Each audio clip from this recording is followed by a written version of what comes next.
stones into plastic bags and threw them up into the air when they noticed something odd beyond a barricade at the bottom of a dead-end road. It looked like a dead cow.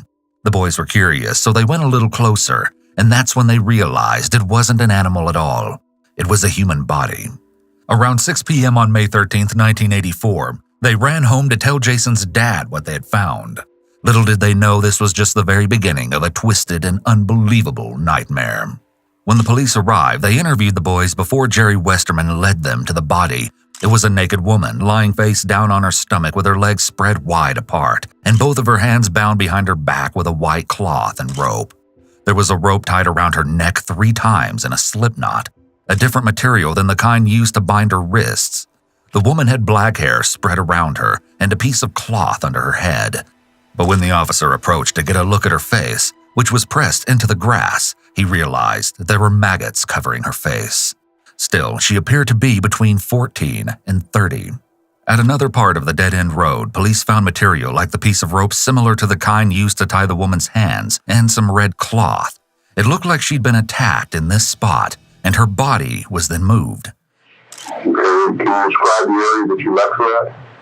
If you don't remember the name of the road, can you describe what was around it? The road dead-ended, and it was like just grass. Drove out on some grass, and it was a cow field. She was killed by being stabbed and strangled, and had likely been dead for 2 or 3 days before her body was found. But police found something very interesting: red fibers on her clothing and body. Okay, what happened when you got her out there? That's true. You know how you had sex with her? You don't. If you want to talk about it, fine. If you don't, I'd rather not. okay, that's fine. What did you do with her clothing? Threw it out the window. You know what she was wearing? Dress. Newspapers reported the horrifying news that an unidentified teenage girl was found in a ditch. Because she was left without clothing and jewelry, and she didn't have scars or tattoos, there was very little to identify her. Right away, people wanted to help and began calling in with the names of missing girls, but none seemed to match the victim. Then, after both a friend and a young woman's boyfriend called the police to say that she was missing, the police ran the girl's fingerprints against the victims. It was determined to be 19-year-old Ninh Tai Long. Ninh went by Lana and was from Southern California. No one could imagine why someone would hurt her. Lana was seen by one of her neighbors 3 days before she was killed, standing on the sidewalk and crying after she'd been kicked out of her apartment by her boyfriend. According to the neighbor, she asked for $10 because she had nowhere to go. Her boyfriend admitted that they got into an argument when Lana quit her job as a dancer without telling him. After their fight, her boyfriend left the apartment and she told him, "If you're going out, I'm going also." She never made it back. How did you get her into your car? Just asked her if she wanted a ride. And what did you say to her? She said, yeah. Okay. When she got in the car, what happened then? I asked her if she wanted to go have a drink. She said no. Okay, and then what took place? A cold night. And what did she say, or what did you say?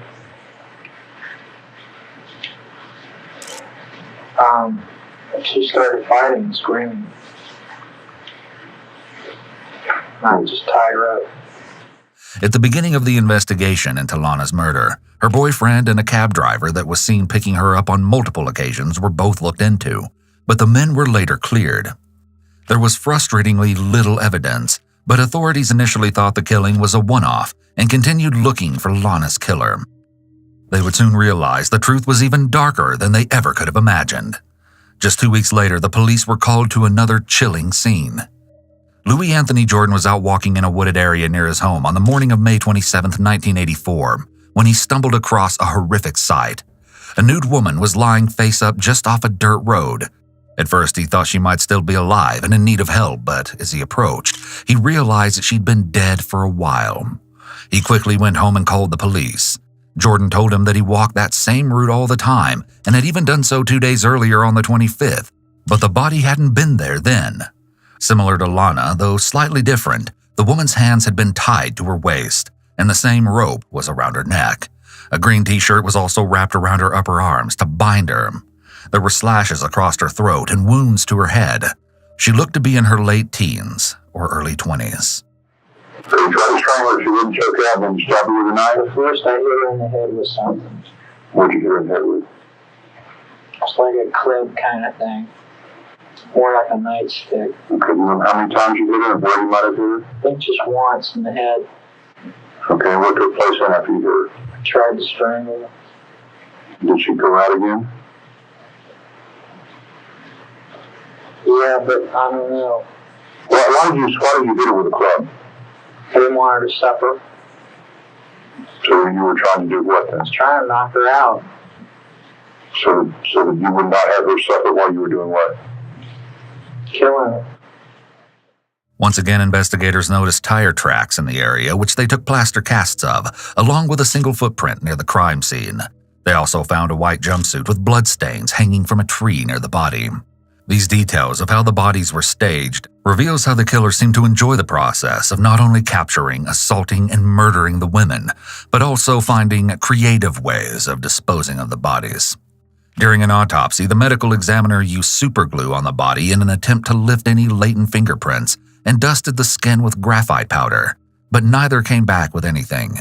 The woman had been hit in the head with a blunt object 5 times, causing massive blunt trauma shock and a severe hematoma to the left side of her brain. But it was the cuts to her neck and chest which killed her. I took her out of the car. Okay. And I stabbed her with a knife. And you know where you stabbed her? The neck. Okay, how many times did you stab her, do you remember? Couple. Once in the front. I think once on the side. Okay, it was just like an inward thrust type stab? Yeah. The investigation began with hundreds of interviews, all trying to determine if anyone could recognize the victim from a composition sketch. Police uncovered that the young woman had been seen near some bars just before she died, but at first, no one was sure who she was. Finally, though, after a woman who worked as a prostitute saw the sketch of the victim, she began to worry that the Jane Doe was her friend, Michelle Denise Sims, who had been working with her on the Saturday before the body was found. She thought her friend had lined up a trick with some people in a van on Nebraska Avenue and hadn't seen her since then. The girl was leery to call the police herself, so one of her friends contacted the authorities. 22-year-old Michelle's fingerprints were compared with the deceased and confirmed to be her. Michelle had moved from San Bernardino County, California, where she had been a beauty contestant, to Florida 3 or 4 years earlier. While in Fort Pierce, Michelle worked as a receptionist at a massage parlor. Then in May 1984, the same month she was killed, she moved to Tampa, a decision that cost her life. Red fiber samples were sent to the FBI to be compared against samples they had taken from Lana. And here was something shocking. The fibers on Lana and Michelle had come from the same nylon carpet. With this discovery, the police realized they likely had a serial killer on their hands. The sheriff warned the public that there might be a killer in Tampa targeting young women. He had no idea just how true that was. A month later, on June 24, 1984, Ronnie Barnes was working at an orange grove mowing the grass when he noticed a pair of tennis shoes sticking out from under an orange tree and a bad smell. Soon after, he called the police to tell them that he had found something horrific. They told me not to try not. And it's basically the same thing as with the other 2 girls. Which was to do what? Tie her up. Head with her. Strangle her. Okay, and then what happened?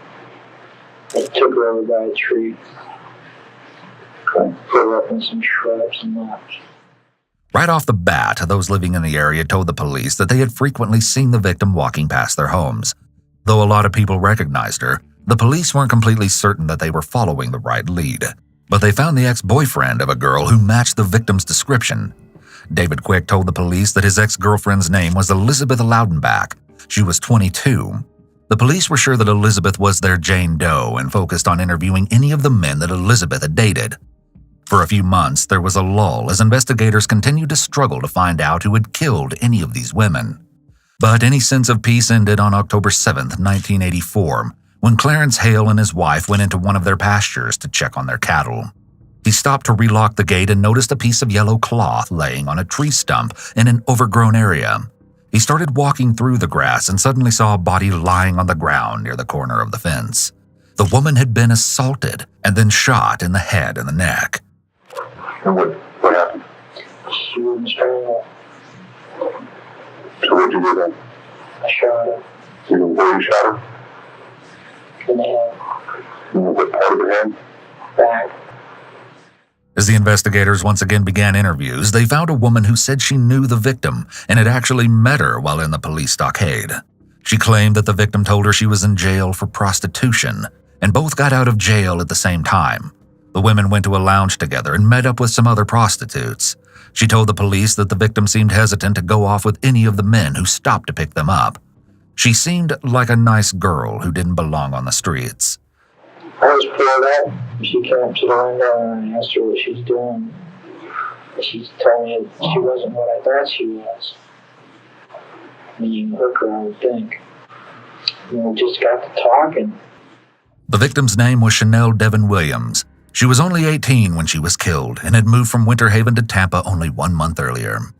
Just when the police thought there couldn't possibly be more victims, on October 14th, they received a call from a man who had been out hunting for artifacts with a metal detector in an orange grove near an old fort. While there, he came across a woman's bound body under a tree. Right away, investigators uncovered this girl's identity. 28-year-old Karen Dinsfriend was originally from St. Petersburg. Karen had been strangled with some type of ligature device, bludgeoned, and assaulted. Okay, and how did you go about running into her?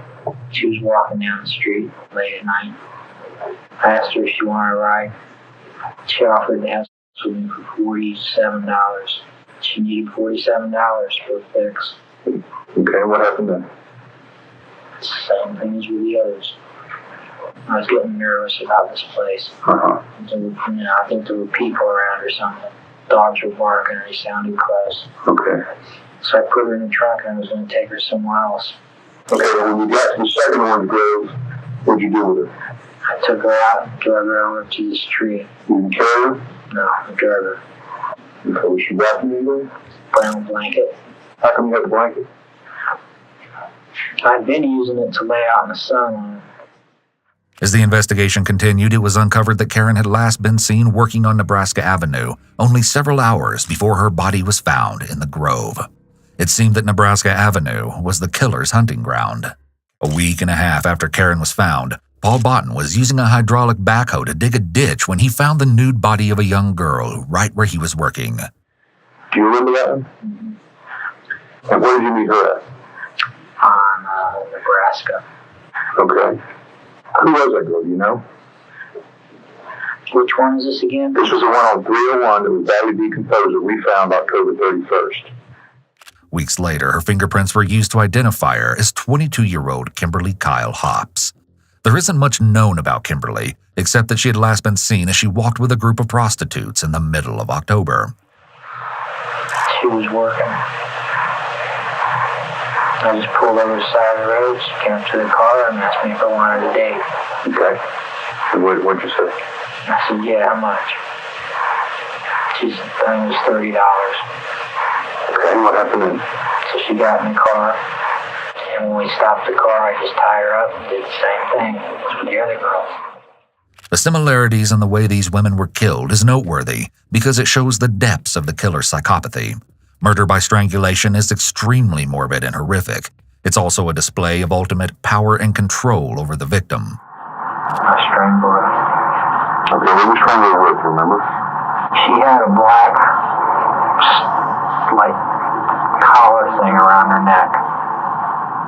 You know what I'm talking about? Mm-hmm. Was it still on her? You tell me. I don't remember. I don't either. That's the only one I didn't make. Once again, investigators weren't sure that her death was related to the others, but the much-needed break in the case came from the most unlikely turn of events. 17-year-old Lisa McVeigh left her job at Krispy Kreme on November 3rd and was riding her bike home when she realized she was being followed by a car. As she passed by a church, she was knocked off her bike. That's when she felt a gun pressing to her left temple and heard a click.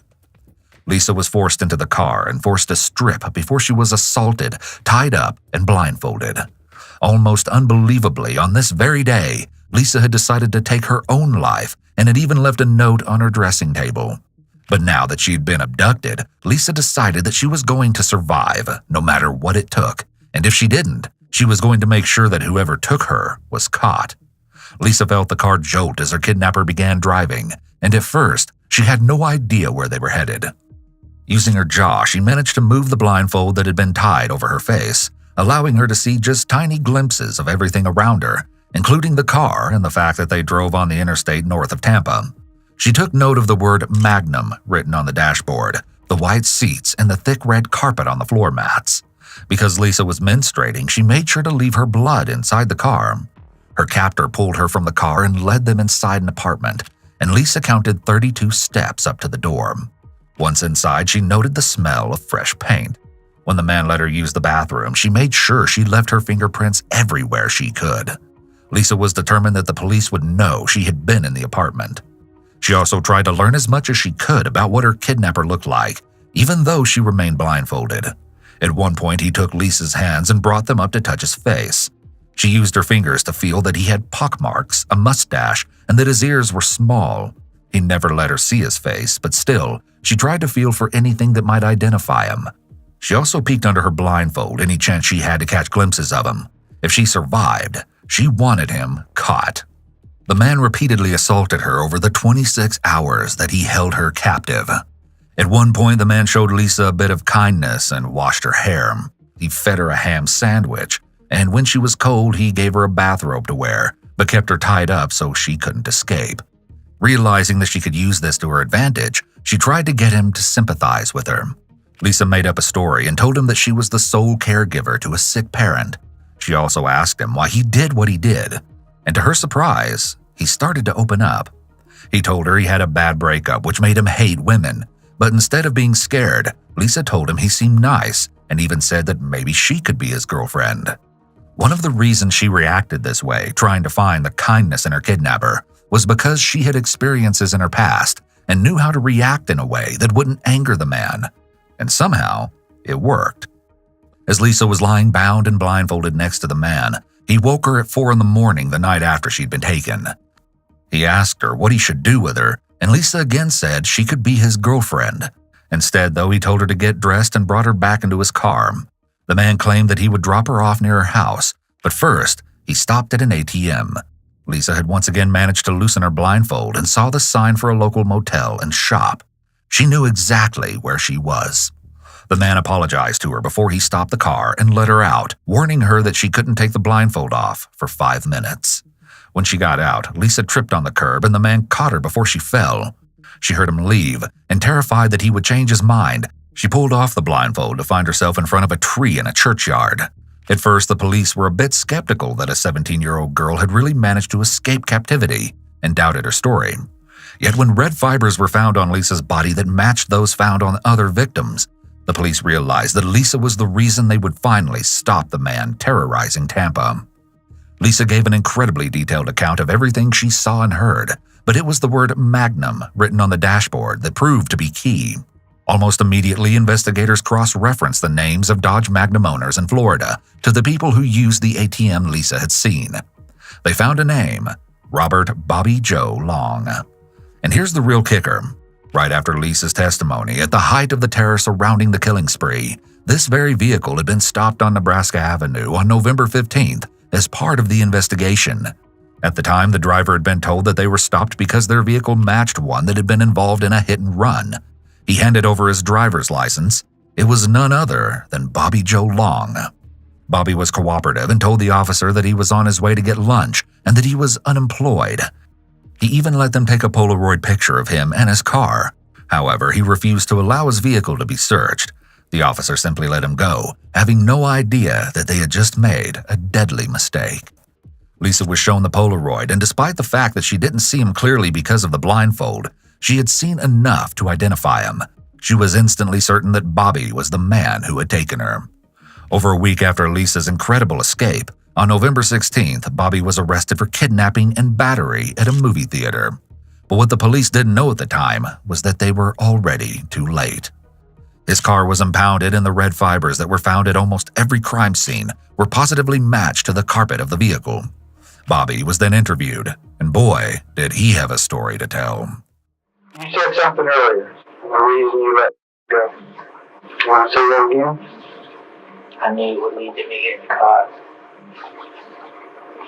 How did you know that? I just knew it would. I knew she saw me. I had a pretty good idea she could see underneath the blindfolds. And it was a real tug of war trying to decide if I should let her go or not. But I didn't want to hurt her.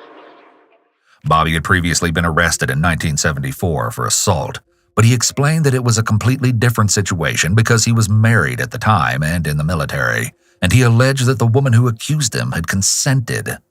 Sure. On the same day Bobby was arrested, November 16th, he gave another unexpected confession. He said that he had kidnapped, assaulted, and murdered another woman, a woman whose body the police hadn't even found yet. Bobby told them exactly where to find the woman's body, and they immediately set out to locate her. The woman's skeletal remains were uncovered in a patch of scrub outside of Tampa. Her clothes were strewn around the scene.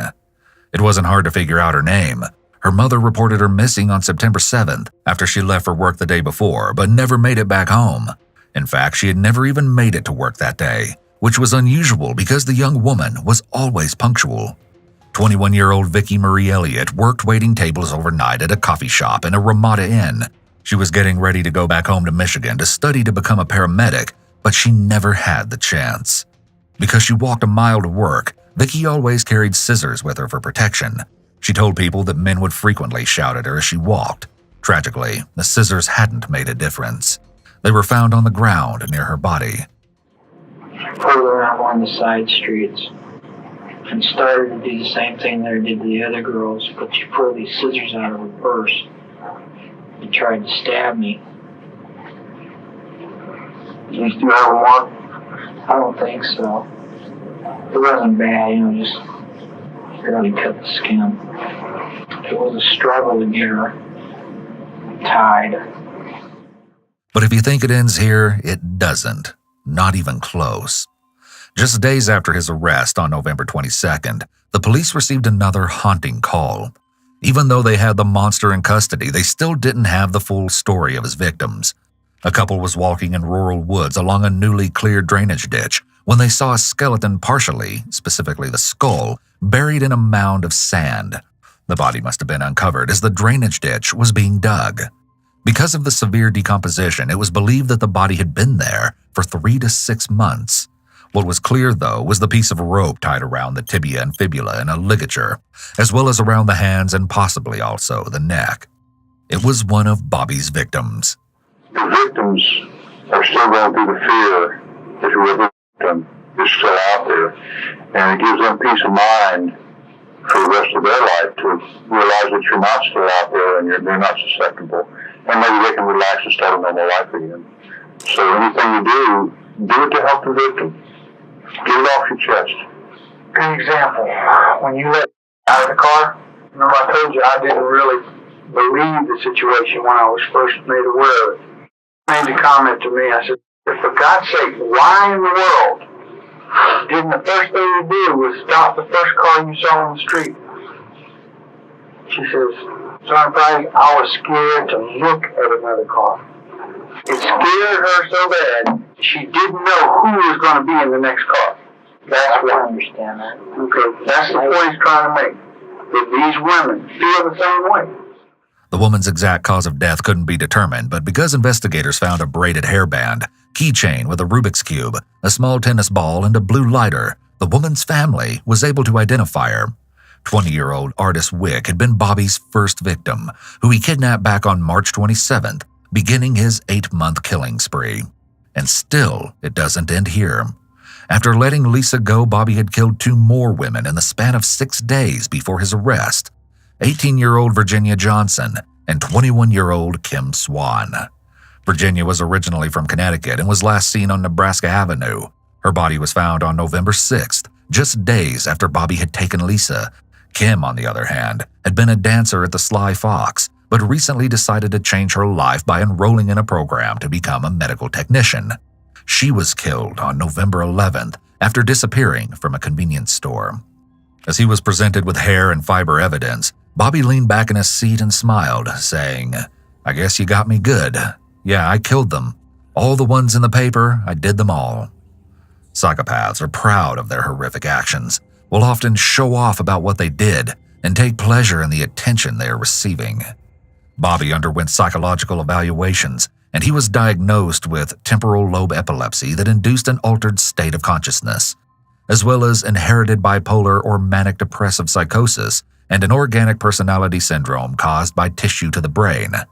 In contrast, though, a third doctor said that they didn't find any indication that Bobby had a mental illness or disease except for severe antisocial personality disorder. Eventually, Bobby admitted to killing 10 women in total. It's very possible that the reason Bobby was so forthcoming with police was because he was proud of what he did, and he enjoyed describing the assaults and murders he committed. So his willingness to confess is likely due to his psychopathy, but not because he's insane. Psychopaths' narcissism is what causes them to enjoy attention and admiration. In Bobby's view, his murderous actions are worthy of admiration. I have just one question. How'd you get a full-size woman to sit still? In my mind, Bobby, you can't tie her hands and hold a knife on her. Tie her and roll over on her stomach and recline the seat back. Okay. There you go. Sometimes it took more than just telling. I would have to physically put their hands behind their back. Did you ever have to strike them? Yeah, a couple of times. So, who was Bobby Long? The 31-year-old had been born in West Virginia. His parents separated when he was around 2 years old. Long's mother, Luella, raised him by herself. She worked late nights in a bar as a cocktail waitress, and Bobby reportedly resented her multiple short-term boyfriends. Growing up, Bobby suffered from a rare medical condition as he was born with an extra chromosome, which caused him to have a specific variation of Klinefelter syndrome. Because of this, he ended up growing breasts at 13, which he had removed with surgery. But as is often the case, he was bullied. He was reportedly deeply unhappy throughout much of his life. Other symptoms of this disorder include weak bones, decreased facial and body hair, less muscle tone compared with other men, and increased belly fat. It's possible that if Bobby had any of these characteristics, he may have developed various insecurities about his masculinity. This could have triggered his desire to victimize and overpower women in order to feel strong. As a teenager, Long met a girl named Cynthia. He confided in her that his mother embarrassed him with the way that she dressed suggestively and dated different men. They eventually got married in 1974 and had 2 children together. As he grew up, Bobby was injured on multiple occasions. Starting at a young age, he almost drowned, fell from a swing, and was knocked unconscious, and suffered severe head injuries on 3 occasions. At 19, Bobby had joined the Army, but at 21 he was discharged after he was hit by a car while riding a motorcycle. His head, shoulders, and leg were seriously injured, and he spent several months in the hospital. After he recovered, there was a notable shift in his personality, resulting in being more short-tempered and physically violent. This injury may have marked the onset of traumatic brain injury for Bobby, which could have contributed to his psychopathic behaviors, though he may have had the predisposition for antisocial personality disorder, and then these head injuries made his condition worse. If there was a marked change in his behavior where he became physically aggressive with his wife, this really points to the fact that Bobby likely suffered a severe traumatic brain injury. This can impact a person's judgment and decision-making, depending on where the brain injury took place. So, after his divorce, which in itself is a stressful life event, Bobby probably became a ticking time bomb in terms of when he would begin acting on the severe anger and rage he had inside.